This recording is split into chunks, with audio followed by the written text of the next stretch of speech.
Hey, this is Jason Kleberg from the Force 5 podcast, a show that forces a guest to come up with a movie-themed top 5 list topic, and then we reveal our picks on air. Top 5 heist films, top 5 tearjerkers, top 5 movie dogs. Every show you'll be asking yourself, what would be on my list? Guests include directors, screenwriters, actors, podcasters, musicians, authors, and even a professional wrestler. Subscribe to the Force 5 podcast, and you won't just be a listener, you'll be a list nerd. The Force 5 podcast, available wherever you're listening now. If you're looking for more horror outside of the mainstream, look no further than Unsung Horrors, a podcast about underseen horror movies. I'm Lance. And I'm Erica. Every other week, we'll cover a horror movie with fewer than 1,000 views on Letterboxd.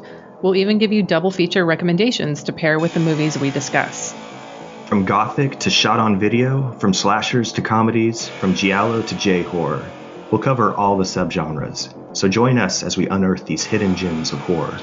Follow us on Instagram, Twitter, and Facebook, all at Unsung Horrors, available wherever you listen to podcasts. And part of the Someone's Favorite Productions podcast network.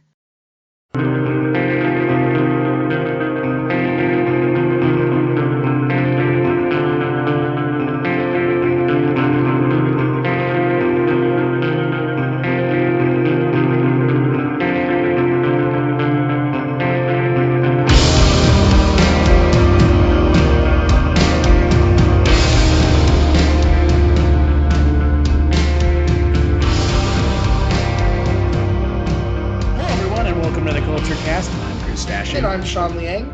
And Sean, we have to bring him home. Bring him home. Hashtag bring him home. Hashtag Matt Damon. Get the fuck home. Oh my God. So, transitioning away from James Bond January, we're going to be talking about the Oscar-nominated films of 2016 all month long on the Kulturecast this month. So we're going to kick it right off with The Martian today. The film came out last year. But before we talk about The Martian, Sean, have you been watching anything this week? You know, I have been watching. I started watching Fear the Walking Dead, which is now streaming on Hulu, which was really exciting for me. I was counting down the days. And I feel like, I'm just watching another The Walking Dead show. And as much as I'm conflicted about that, I'm okay with it. I'm kind of okay with it. I enjoy the story, and I live for the drama. So, I mean, it's my cup of tea. I like it. I can't get into The Walking Dead. I don't know why. I watched the first season, and I thought it was okay. And then now that they're doing spin-offs in a new time before the original show, it's Right. Which is really just The Walking Dead, except we know everything, and now it's in LA. Right. So. Which, I mean, come on, let's be honest here. You don't really have to talk about zombies being undead in LA. Exactly. There are enough fucking zombies that are alive in LA. Exactly. We don't really need to talk about zombies that are dead in LA. Oh, God. Scary whatever. To think about. Have I been watching anything? I watched Ex Machina, so there was that. Oh, what did you think? Because I really liked it. I've been talking about it. It was good. Yeah. I kind of saw the ending coming from a mile away. Yeah. Okay. I didn't think it was particularly. I don't know. I felt like the ending was supposed to be shocking. Yeah, I feel like the whole movie it sets you up to make you feel like you're supposed to be smart, like you're getting something, Yeah. And I thought the ending was good. I thought that the performances were good. Domhnall Gleeson, he's good. I didn't realize he was Brendan Gleeson's son. Yeah, I should have put two and two together. And Oscar Isaacs, I think he's slowly building a very big profile of indie films, and now he's obviously in bigger films, like Star Wars, and he's going to be in the new X-Men film. But I like Oscar Isaacs, and Alicia Vikander is way better in Ex Machina than she is in The Danish Girl. Yeah.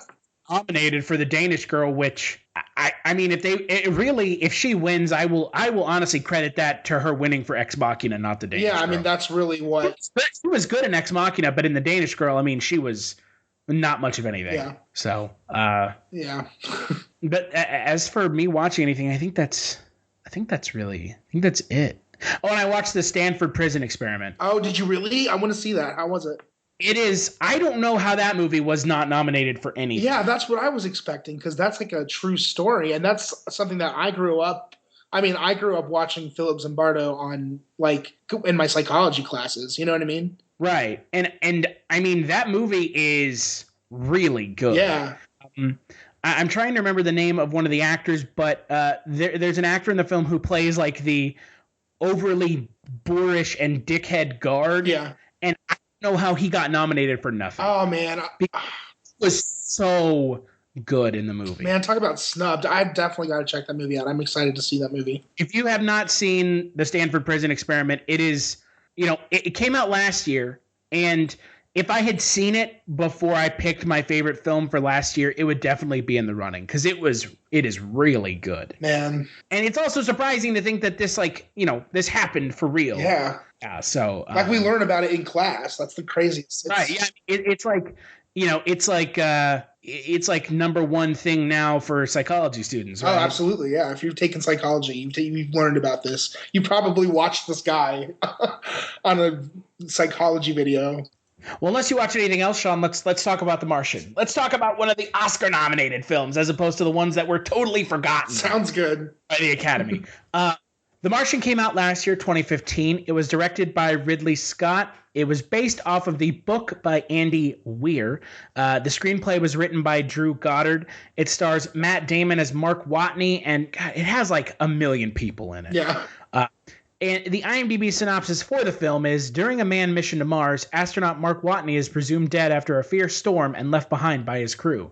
But Watney has survived and finds himself stranded and alone on the hostile planet. With only meager supplies, he must draw upon his ingenuity, wit, and spirit to subsist and find a way to signal Earth that he is alive. I guarantee you that at some point, everything's going to go south on you. Ready? And you're going to say, this is it. This is how I end. Commander, Mark is dead. We have to go now.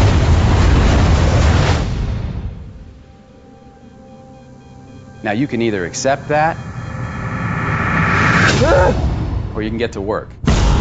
This will come as quite a shock to my crewmates, and to NASA, and to the entire world. But I'm still alive. Surprise. Here's the rub. It's gonna be 4 years for another mission to reach me. And I'm gonna have designed to last 31 days. So I gotta make water and grow food on a planet where nothing grows. But if I can't figure out a way to make contact with NASA, Sean, none of this matters anyway. What did you think? We've got an incoming message. I liked this movie. I enjoyed watching it. But I have a lot of questions. Starting with the fact that this is listed as a comedy, right? It won a Golden Globe as a comedy. Right. And so that is like, I guess that was the whole thing, is like going into this with weird expectations, looking at the cast and seeing Kristen Wiig, Donald Glover. I didn't, and people saying that it was funny. This was literally Gravity, except for, without the immediate danger. I don't know. This was the saddest comedy I've ever seen. I don't know. It was pretty sad. You're dealing with real human emotions and you're asking really profound questions. And I didn't find that necessarily amusing. And it was just kind of strange. I mean, I love Kristen Wiig and I love Donald Glover, but it was weird to see these comedic heads in this movie and I think they were great performances, but it kind of reminded me of Stranger Than Fiction with Will Ferrell. I don't know. What did you think? I liked this movie better when it had Tom Hanks, Kevin Bacon, and Bill Paxton in it. 13. Exactly. I mean, that's that to me is what this movie essentially is Apollo 13 for the 21st century generation. Totally. I agree. Right? I mean, it has kind of the same beats. It has some of the same tropes. It has a bigger cast, but it still has like a really well-known cast of people. Yeah, absolutely. I think it's good, not great. I mean, I know it's, it's nominated, but I feel like this was a really safe nomination. I agree. Which, for the Academy, that's not a surprise that they nominated a film, for it being safe. I mean, it's nominated for Best Picture. It's nominated for Matt Damon for Best Actor. And that's it. Yeah. I mean, it's, Ridley Scott is not nominated for directing. I think it's good, but I don't think it's great. I mean, it's also nominated for adapted screenplay, which obviously isn't surprising since it's based off the book, The Martian. But it feels like a Ridley Scott film, but only in the way that it's shot, not the context, not the content of the film. Yeah. It just felt weird. It felt like it was sort of searching for, and I'm like, I don't need it to be a specific genre. Like, I don't need it to follow all the tropes, but like, it felt confusing to me. I mean, it's not. I got it. Nothing about the story was convoluted or complex, really. But it to me, the whole time I'm asking, especially this month, I'm asking, why is this nominated over any other movie? You know what I mean? Like, what makes this better? And it comes down to me, to like their PR. Well, I don't think. I don't know why this movie is nominated, because this movie, it's a good movie, but I'm not sure that it really is a critically acclaimed worthy film. Yeah. I mean, it's just a good movie. It's a good popcorn movie. Yeah. At the end of the day, it's just a popcorn movie. With a lot less action, but it's Matt Damon doing Matt Damon things where he's kind of he's surviving as a botanist. Yeah, he goofing off for the camera, kind of being smug and kind of humorous at times, and then you have all the stuff that's going on Earth, or the stuff that goes on the Ares 3 module, which is the most underrated part of this film, underserved part of this film, is anything that goes on with Jessica Chastain and Michael Pena and any of them on the Ares 3. I mean, they're in the movie for like 20 minutes. Yeah. But I mean, the focus of the film is Matt Damon on Mars, and it focuses on him, 90% of the film. But it wasn't particularly interesting. Right. I think that's what, for me. That's why I think I had such a problem with it being called a comedy, because I feel like that's the reason why it gets away with everything that it does. Because it's technically, I mean, it's like, everyone survives at the end, so it's a comedy. You know what I mean? But it's also, it takes off that expectation, because this literally, to me, we got the same thing last year, except for it was just jam-packed, and it was called Gravity. Or it wasn't last year, it was a couple years ago. But like that, it's the same, it's the exact same. It's surviving, and it's just that the stakes were higher in Gravity. It was just more immediate. You know what I mean? So I don't know. It's just that's the difference, I guess, that makes it lighthearted in this movie. That like you said, you get those moments with Matt Damon goofing around on camera, but even the lightness is sort of dark, because the way it's handled on Earth is just, I don't know. It's interesting the way that they show the dynamics between the problem solving with corporate heads as opposed to like a survivalist. Well, and that's, that's my other kind of issue with the film, is that of all the other stuff that it tries to do, like Jeff Daniels as Teddy Sanders, the NASA director, or Sean Bean as the mission director, or even Chiwetel Ejiofor as the Mars mission director. Yeah. It's not that it's bad. It's just that there's not a whole lot to it. Right.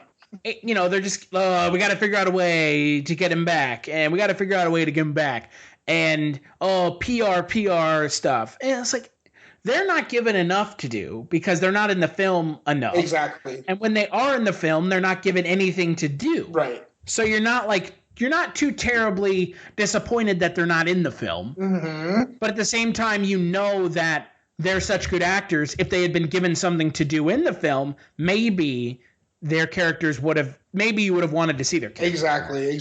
It kind of reminds me, it sort of reminds me of Jurassic World, and how like it seemed like there was a lot of potential, but it was sort of like held back. And that might have been like the genre, or the for whatever reason, it sort of feels the same way. There was sort of like that hesitation or something. Yeah, I get why people like this movie, and I get why this movie is as, I don't know, heralded, and it's kind of, people really like this movie. Sure. I get it.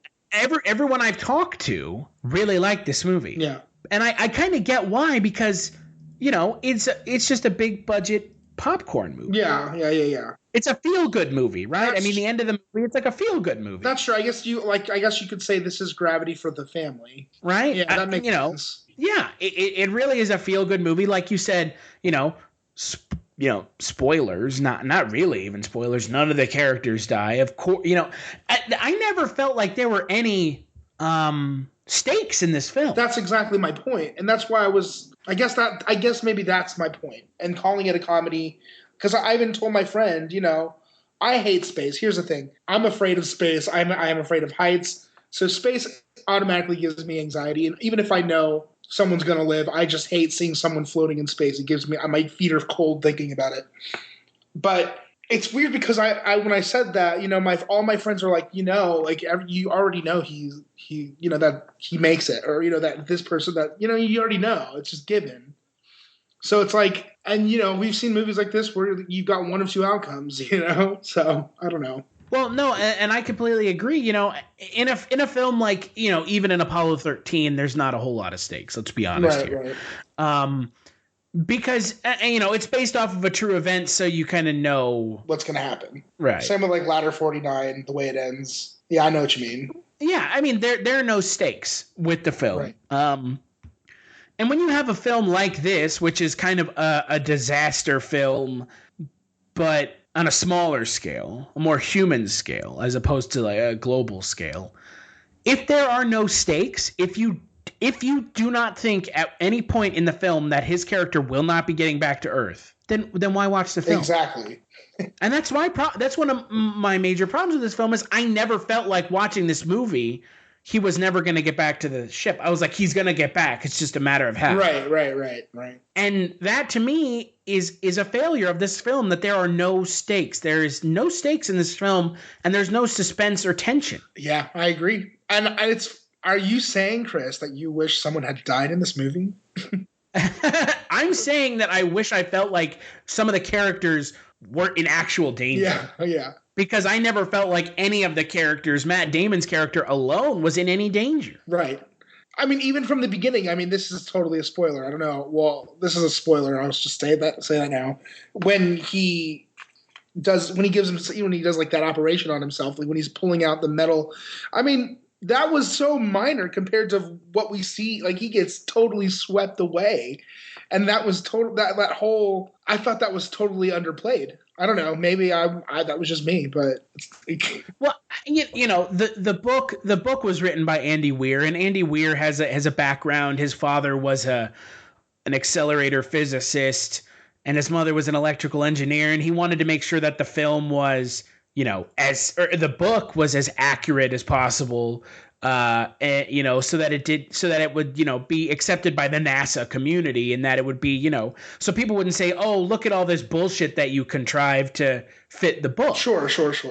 And the movie reflects that. Yeah, I think that's the benefit of probably not as much as the book does, though. Right. Well, I think just like Jurassic Park, it's like one of the benefits of having a movie that's based off a book. There's a lot of backed up information that's really complex. Right. But I at no point did I feel like any of this is unrealistic. Any of this couldn't happen. But that being said, it's just maybe I'm just not, and maybe I'm just not the biggest fan of Matt Damon. Yeah, hey, that could be it too, man. Right? I like Matt Damon. I don't love Matt Damon. Totally. I kind of feel you with you. I'm kind of with you on that in that respect. I've never been like overly in love with Matt Damon or any of his work. It's just. But I don't hate him, Right, and the things I've liked him in have been stuff that is, I would say, his atypical. I don't know, his atypical performances. He was in True Grit, which was pretty good. Yeah. He was, the thing I would say that I liked him in the most is probably Ocean's 11. Really, yeah. Which was really great. Ocean's 11 really is the only thing I can think of. I'm one of the few people that have never seen Saving Private Ryan. What about like Good Will Hunting? I've never seen Good Will Hunting either. Okay, see, that's where I really liked him in that movie. So, and that's not because I don't want to watch it. It's just because I've never seen it. Right, I believe you.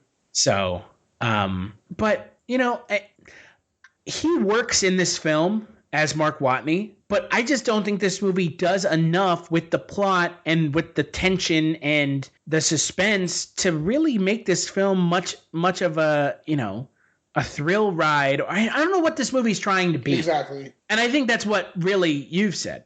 As I have no idea what this film is trying to be. Because it won the Golden Globe for comedy. Yeah. And it's not a comedy. It's not a comedy. It's billed on IMDb as adventure, drama, sci-fi. It's not much of an adventure film. I wouldn't even say it's not even sci-fi. No, I agree. It's not a science fiction film. I mean, this film is pretty grounded in reality. Right. That's like calling Apollo 13 a sci-fi film. Right. I mean, I guess the only thing that makes this film sci-fi is the fact that they're on Mars. Yeah. But I'm not sure that that's outside of the realm of scientific capability. Exactly. We're kind of reaching that point where. Right. So, I think that this is light. There's always that kind of argument between hard sci-fi and light sci-fi. And I think that this is pretty light sci-fi. Yeah. But, just talking about the reason the film was nominated, I see why this film was nominated. Sure. It's a pretty safe choice. Yeah, absolutely.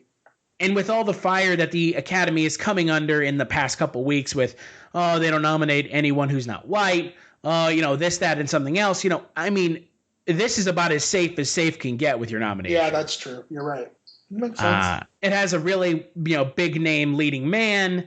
It's got a really well-known and Academy, award nominated and winning director attached to it with Ridley Scott. None of it is surprising that this film is nominated. But I think that this is, we talked about, the Stanford Prison Experiment or Ex Machina. Either one of those films, much better than this film. Yeah. Much more qualified to be nominated. This is a big budget Hollywood adaptation of a really well done book. Right. And it's got some big names attached to it. And I think that was the immediate draw. And it was the safe pick. Totally. Yeah, because the cast is full of really well known actors. And they're all underused except for Matt Damon. Exactly. I mean, I don't know why Donald Glover's in this film. I have no idea why Kristen Wiig is in this film. Yeah, not at all. That's what I'm saying. Yeah, or Sean Bean. Yeah. Although I liked him in this movie, I liked him a lot. I liked him too, but I mean, he's in 4 scenes. Exactly, I know. Yeah, when you don't take actors of his caliber and just cast them in supporting roles. Right. It's weird. It's weird when you don't, because then you don't understand. When you cast actors that are that well known, which is, I guess, my problem with what I was saying before, is that when you don't give them enough to do, all we have to sort of know these characters are what we know about these actors. You know what I mean? And it sort of bleeds over. And I guess it didn't really work for all of them. You know what I mean? It was weird. I don't think it worked for any of them, because even the crew members on the ship, like Jessica Chastain, Michael Pena, Kate Mara, Sebastian Stan, I mean, they're in 5 scenes. I know, yeah. It's just so strange to me. You could have had just really well-known character actors and gotten the exact same thing done. But I think if you look at it in kind of a cynical way, because this is a cynical way of looking at it. If you look at it in the cynical way of they were gunning for an Oscar nomination. Yeah. Would need actors like a Jessica Chastain or a Sean Bean or a Jeff Daniels, of course, or a to draw eyes to the product. Absolutely. That's what this is all about. This is a pretty prize. I mean, it's a glossy product. It's not perfect. Like you said, there's other movies that were much more intense and exciting to watch and were just as good, if not better. But like you said, it's a package, and it's a pretty package. It's an expensive package. But you're totally right though. This is a really well polished film. Yeah. It looks really great. I mean, visually, it's a breathtaking visual film. I mean, they filmed a lot of the on location stuff in Jordan. In the middle of the desert in Jordan. And that's how you get that, the really stark, isolated, beautiful orange sand. Yeah. It's beautiful. Yeah. But a film being nice to look at, for me, doesn't count as a whole lot. Right. Because content takes me farther than just style. Exactly. And this film has a lot of style, and it's really, it's nice to look at. And the set design and the costume design is really great too. I mean, you have these really interesting sets. You have all the spacesuits that they're all wearing, and it's all very believable. Yeah. believe the universe and the world that these characters are inhabiting. But when the story that they're telling is so not interesting and so just kind of predictable, it's been done, predictable and no stakes, and it's been done before, exactly. like it has 2 years ago, by a director that, I've yet to see Gravity. I probably won't ever see Gravity just because it sounded about as interesting for me as this film did. I don't think I would have seen this film. Yeah. If we weren't watching it this month. To me, I wouldn't have either. And to me, Gravity was far more exciting than this movie just because the stakes were higher. That's all. That's literally the only difference, is that she was going to die right now all the time. And she was literally floating around. It's the same thing to me. It was the same sort of movie, except for this was just the lower key and for family. Well, and that's why I've, as much as I don't want to watch Gravity, and like I said, maybe someday I'll get around to it. But I've heard that film at least has stakes. Yeah. Oh yeah. Yeah. And I feel like this film should just be called, I don't know, Matt Damon, on Mars. No, not even that. It's just like an audition tape for Matt Damon. Yeah. Right? Yeah. And that for me is the real problem. Because I agree. I think the fact that he's nominated for Best Actor, it's kind of not fair because he just was Matt Damon. There are a few moments where it's his goddamn demo reel is what it is. Yeah. He could use this whole film as a demo reel. Yeah, I agree. I mean, there were a few moments that he had some almost, I don't know, it's almost like the pot boiled over a little bit and it was great to see. But like, that's what I'm saying. Like, compare that to Sandra Bullock in Gravity, and she was doing that the whole movie. You know what I mean? And I thought that was, I don't know. It's just hard. It just doesn't seem fair. I don't know. It's so weird. Well, and I think that this is a really, really, really, really safe I agree. choice. It's the mushy middle. And I totally agree with you. It's pretty safe. And that's my ultimate problem with this movie is it's such a safe film. And it doesn't really do anything with the genre that's particularly interesting. It doesn't test the boundaries of film. It's just kind of a, it's a knockoff of Apollo 13 with Matt Damon. Right. It was a big and I love Apollo 13. Apollo 13 is a great movie. Right. But this is just kind of derivative of that formula. Yeah. And you can't really blame Ridley Scott because he's working off of a screenplay that's based off of a source material. Right. But at the same time, it's pretty derivative. Yeah. So, well, skip it or watch it. Best performance. It's going to be skip it or watch it, and only. I was going to say it's going to be hard to say skip it. I don't know. I'm going to feel it's going to be hard for me to say skip it this month, but I think you can watch I think I would recommend this movie. I think it is, like we said, what it is. It's not profound in any way. It's nothing you haven't seen, but it does a good job at what it is. You know what I mean? It's a polished, big budget studio movie that did well. So I would recommend seeing it. Best performance. Well, if it isn't Matt Damon, I guess. I mean, it's Matt Damon. Yeah, it's only Matt Damon. So yeah, Matt Damon, you did well.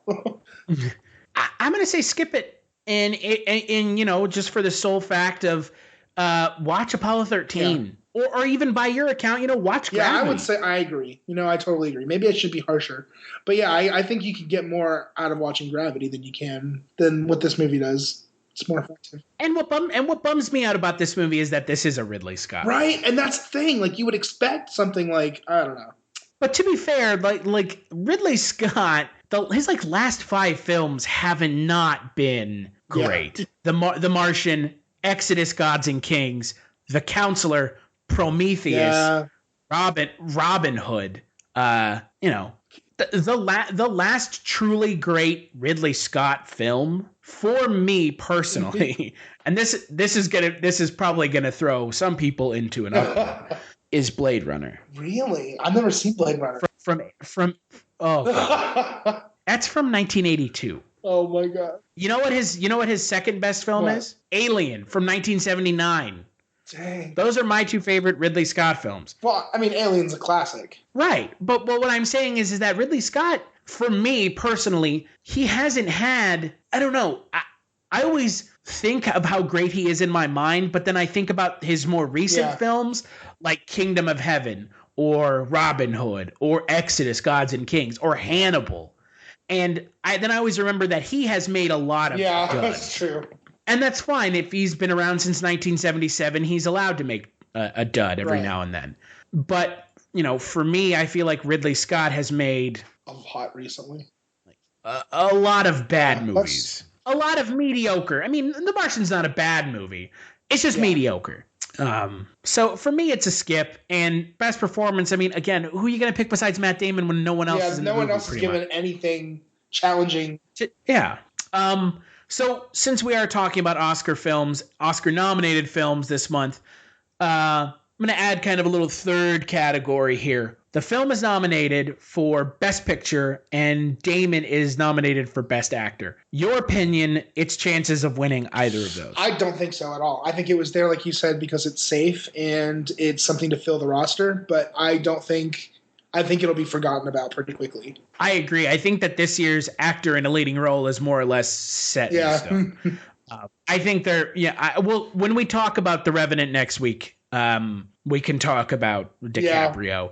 I think it's set in stone that DiCaprio walks away this year with his first and then win. Everyone can stop making memes about it. Yeah, everyone on the internet can shut the fuck up about Leonardo DiCaprio not getting Academy Awards, whatever. But I don't think this film has a shit chance in hell of winning Best Picture. But I think, like you said, it's there to pad out the 10-picture roster, eight picture roster this year. So, well, what do you think the film has on Rotten Tomatoes?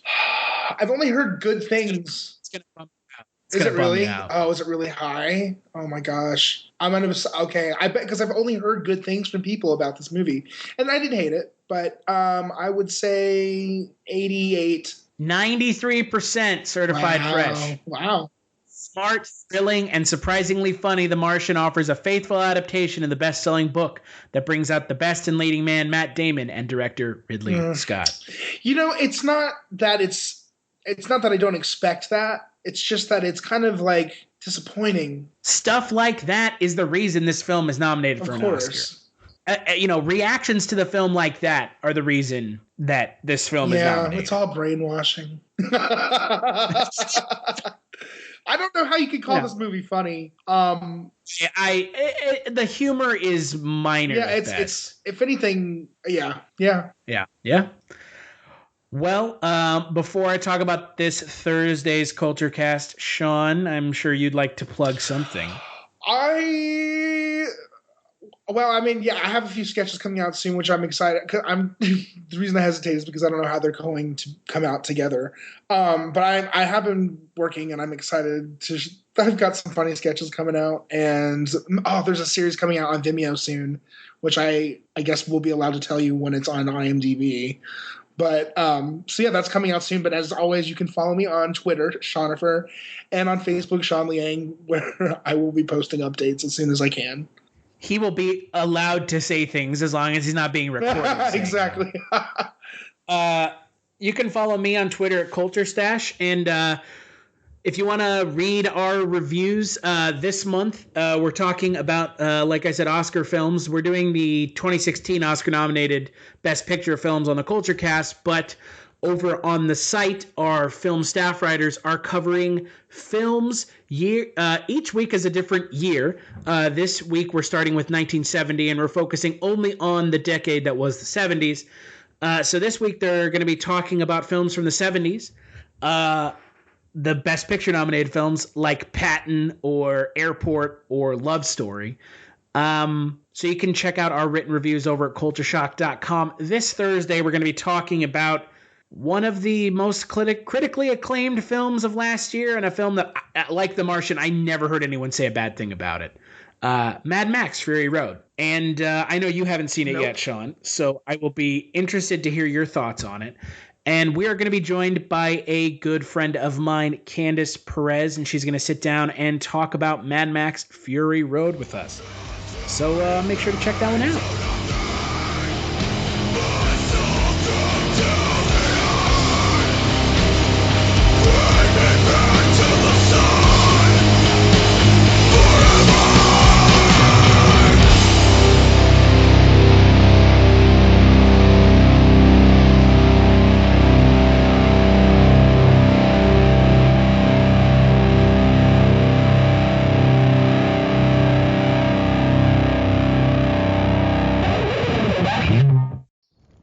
Have you ever wanted to dive deeper into the horror movies you love?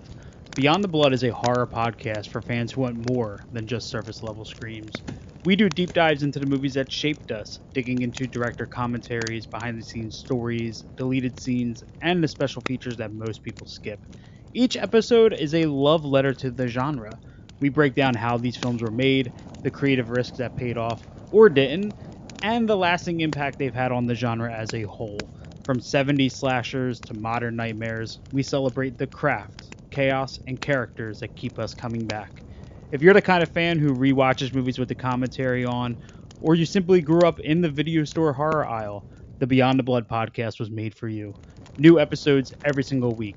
Subscribe, and let's dig deep. Welcome to the Beyond the Blood podcast.